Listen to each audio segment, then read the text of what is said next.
Welcome to the Private Practice with Soul podcast. My name is Dr. Brooklyn Storme, and I help private practice owners align their business back with their soul's calling, with their big vision and with their soul's purpose. Unlike other private practice coaches, I've traveled the world in search of spiritual resources, spiritual tools, education and information so that you can have the transformation that your soul desires and needs so that you can up-level your business. How much fun is this? I love it so much. Guys, if you're not already a member of the Private Practice Monthly Mentorship Group, please check out the show notes. I would love for you to be there. In the meantime, thank you so much for pushing play today. Let's begin. Hello everybody and happy Saturday. Welcome to another episode of the Private Practice with Soul podcast. My name is Dr. Brooklyn Storme and I'm really pleased that you're here with me today and listening to another episode, and welcome to all of the new subscribers. I hope that you're really enjoying the content here. There's a little bit of variety, isn't there? Some episodes are a little bit more spiritual, some are a little bit more business focused. Today I have an episode for you that's going to combine some of that spirituality with the practice of being in private practice, in the spirit that it's going to help you, I guess, expand your awareness a little bit around how you can make decisions in business, for example, or how you can deal with those challenges and issues as they arise, perhaps from a little bit of a perspective that perhaps you might not have considered before. And I love talking about this stuff. You know, I'm doing some work at the moment on masculine and feminine energy and just getting some really exciting results with that with clients who are in the private practice method at the moment. They're loving it, and I thought what I'd do today is share something with you guys too, so that you can sort of have a little bit of a taste or a little bit of a sample of what they're doing with some of the deeper work over there. So this happens a lot. I'm just trying to recall a time now in my practice where I really struggled to make a decision. What was happening was there was a contract that I really was so confused about whether or not I wanted to accept. It was a contract to deliver mental health services in my local community as part of it was housed within a big medical centre, and it was a pilot project for something that's actually just been rolled out now. But it was I was meant to be in there doing some counselling. I put myself there. I had 2 other psychs there. We did that for about 3 months, but we ended up having to make this decision around whether or not to continue, because the longer we were there, the more out of alignment it became with my North Star for the practice. Okay, so I speak about North Stars a fair bit, but I think in every private practice you have to have your North Star. It's different to, you might have 5 core values, for example, but your North Star is that thing that's going to point you in the right direction, regardless of how choppy the tides out there can get. So it was becoming out of alignment with the North Star that we had for the practice. And, I found myself in this sort of quandary because I had to balance up so many different things. I had to think about my team at the time, and well, if I remove us from this particular contract, that's going to impact my contractors because now they're not going to have any work. What's my obligation there morally and legally and ethically and financially to them?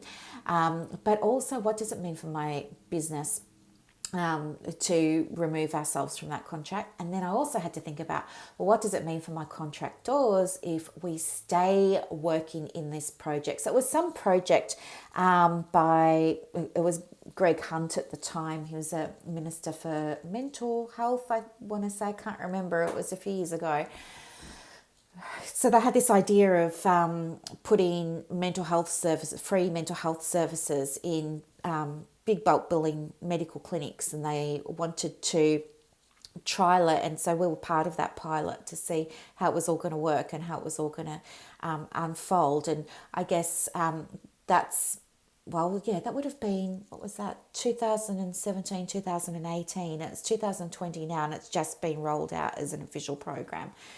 But yeah, there were issues that we had with it at the time. So then I had to start thinking about, what does it mean for my business if I stay, right? How aligned is it if I stay here? And what's it going to mean for my finances if I stay, for my values if I stay? Is it ethical for me to stay? All of this sort of stuff, and as well as thinking about what that meant for my contractors, of course. And so what happened was I spent a lot of time in my head playing out all these crazy scenarios. I mean, I've got such a vivid imagination, but at the time I didn't realize it, because when you're stressed you don't sometimes have insight. But I was imagining all these really big consequences. And so I was thinking, well, if I remove us from this contract, for example, maybe then I'm never going to get any more work. Maybe then I'll be targeted by the government and never get any work. They'll tell Medicare, don't ever send clients to Brooklyn or her practice. Or maybe the minister will do something and change some kind of zoning thing that says I can't have my practice where I am. Or I mean, I didn't just jump to that conclusion, but you know how you say, and what would be bad about that? And what would that mean? And what would be bad about that? And what would that mean? You keep going down, down, down. Anyway, this is what the down was in the end. This is what it all came to. And I was catastrophizing and thinking, oh, it's going to mean that my business goes bankrupt and I'm going to have to close up shop. So as you can see, I was in my head totally getting absolutely carried away. I ended up withdrawing from the contract because it was just more important to the practice to line up with our North Star. So that's what we did in the end. But there was all this sort of toing and froing that happened beforehand. And what I understand now was that I was in my wounded masculine energy. What do I mean by that? I'll tell you. I was overthinking things. I was white knuckling it. I was really attached to the outcome, like really focused on the outcome. I couldn't stop thinking about it, obsessing about this decision, like I couldn't let it go. Completely trying to control every possible outcome that there might be, not realizing in the moment that, of course, you can't control every possible outcome. All of that sort of stuff was happening. And so I guess I want to share with you what I know now that I didn't know then, so that when you have difficult choices to make in your private practice, they don't have to be as difficult, mentally or emotionally or spiritually.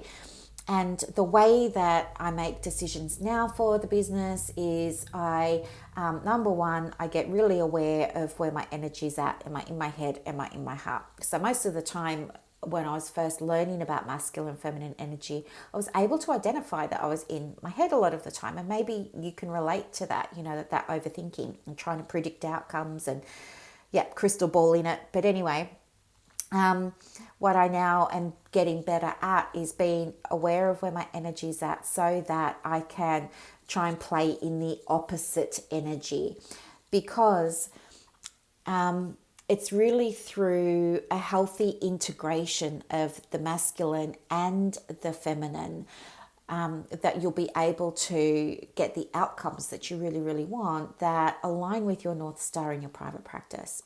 So when you're just in wounded masculine, you're seeing things through very limited focus, and it's going to be nearly impossible for you to find an outcome that will work for you. You're going to find it so hard to find a solution because you're in the energy of needing to control it, and that there's never going to be the right solution and that there's always going to be some disastrous consequence.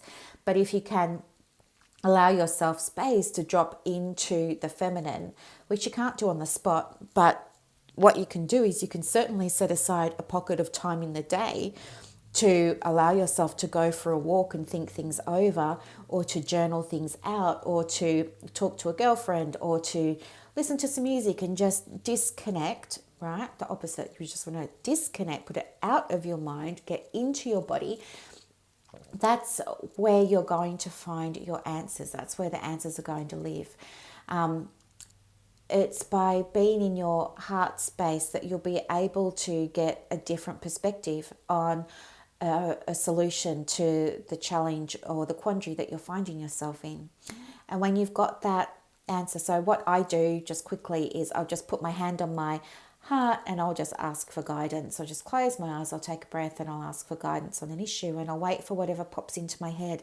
But I won't live too long in that space. I won't do that exercise for too long, because I know myself, and if I just stay there for 5 minutes, my energy shifts, and I can almost feel it. It goes from my heart back up to my head, and then I'm sitting there in my head again. So I don't spend too long in my feminine when I'm checking in for guidance. I just take whatever comes through immediately, and then I say thank you, and then I move on with the day. So when you've got that guidance from your soul space, when you've got that guidance from your heart, you can then look at, okay, because that's only going to come from love. There's no fear there. There's no white knuckling. There's no trying to control outcomes. In fact, you're detached from the outcome there. It's a really healthy, beautiful space for you to be in. When you've been in that space and you've got your clarity, then what you get to do is tap into that divine masculine energy. That divine masculine energy that helps you plan, that helps you map things out, that helps you with clear thought, that helps you implement. So the way I like to think about it is the answers lie with the feminine, and then she kind of handballs that answer as a task for the masculine to then go away, plan out, implement and complete. So it's like, in some ways, the feminine is, well, not the boss, but I just want to use that analogy to help you understand it. But let's imagine she's the supervisor or she's the boss. She comes up with the goal, what needs to be done, the outcome that she wants, and then she delegates that to the masculine, and the masculine just gets about doing it and making it happen and doesn't question. All right, it's the wounded masculine that's questioning. So that's what I mean by when you learn how to integrate the masculine and the feminine, realize it's not about being in one, it's not about being in the other, and it's not about being stuck in one. That's when you're going to be able to have really quick, big up levels in the private practice. And that's just going to be a really, really positive, beautiful experience for you to have. And of course, I want you to have that. More than anything, I want you to have that. And so I understand that some people do get stuck in their wounded masculine, find it, really hard to have that discipline to allow themselves the space to drop into their feminine. And the feminine is not always only going to say loving things. The value of the feminine is her perspective is always a loving perspective. So the answers that she's going to give you, the guidance that she's going to give you, are always going to come from a loving place. Okay? They're always going to be things that are easy to hear, that make you feel nurtured, cared for, loved, properly guided, comfortable, safe, right? It's like your feminine is a mother, okay? It's that mothering, nurturing, nourishing instinct. It's that lens that helps you get clear guidance on the challenge. So, of course, this is a transformational podcast, and it's been a couple of episodes since I've given you a journal prompt, hasn't it? So what I thought I'd do today is just give you one of my very, very favourite journal prompts, because it's one that I use with my private practice method clients, and they get some big aha moments from this. So the prompt is, what if it got to be easy? That's it. What if it got to be easy? So next time you have some big challenge that comes up that's causing you some confusion, where you are able to become aware that you're in your masculine, and you're having trouble dropping into your feminine, or you're having trouble allowing the feminine to come through with the guidance and handball it off for the masculine to take care of for you, what I would suggest you do is maybe sit down with a piece of paper, or even on your laptop or in your favourite journal, and just write at the very top of the piece of paper, if it got to be easy, ... and just see what comes through. It just will give you a different perspective of looking at the same issue, and it's a prompt that will allow you to integrate both that masculine and feminine energy. Okay. So how cool is that? And then the other thing too is we have the, what do I want to say? I want to tell you about two things. First thing is there's the Private Practice Monthly Mentorship. Now, if you're not in that group, but you'd like to pop in, you get to interact with myself, you get to interact with the other women in the group. You're welcome to come and join for just $1 Australian for your first month. You can check it out. We've got 13 or 14 social learning units in there on everything from soul-aligned marketing to soul-aligned visibility, from soul-aligned money mindset, manifesting. There's stuff there on, what else? Law of attraction for your business. There's a whole workshop in there on masculine and feminine. Most of the training in there has workbooks and video and audio and all that sort of stuff. There's training and coaching calls that happen in there once a week. They're all recorded and kept in there as well. Plus you can access on-demand coaching, and on-demand coaching is just where if you have a question about something that's happening in the private practice, you can just drop that in as a post, and then I'll just pop in and coach you through that through the comments, which is super easy because it means that you don't have that time restriction of needing to be on a live call at a particular time and all that sort of jazz. And then the second thing that's going on is getting ready to launch Moonworks. That's what it's called, Moonworks, and it's manifesting with the moon for private practice. And this should be out in the next couple of weeks. Today was the last day of the cycle. Tonight we move into a new moon cycle. So all I need to do now is I've got to re-record 3 of the videos because I recorded them using Zoom, and although I did check them, I didn't watch them all from the beginning to the end, but I just checked them by, you know how you can fast forward by 15 seconds? So I did that, but there were 3 videos where people had said it was a little bit glitchy in places. So I'm going to record those 3 over the weekend, upload them to the platform, and if you would like to have some more information about Moonworks, of course, head over to the website. I'll be putting a sales page up there in the next couple of days. You can go and have a look at that, or you can always just email me to get on the wait list. Just write Moon in the subject line, put your name in the body, and I can always email you that link.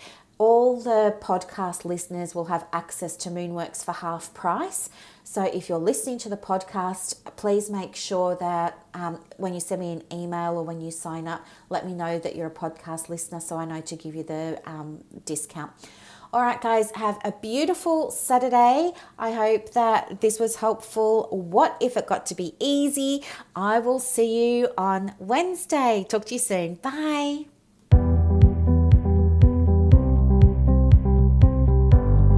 Thank you so much for listening to this episode of the Private Practice with Soul podcast today.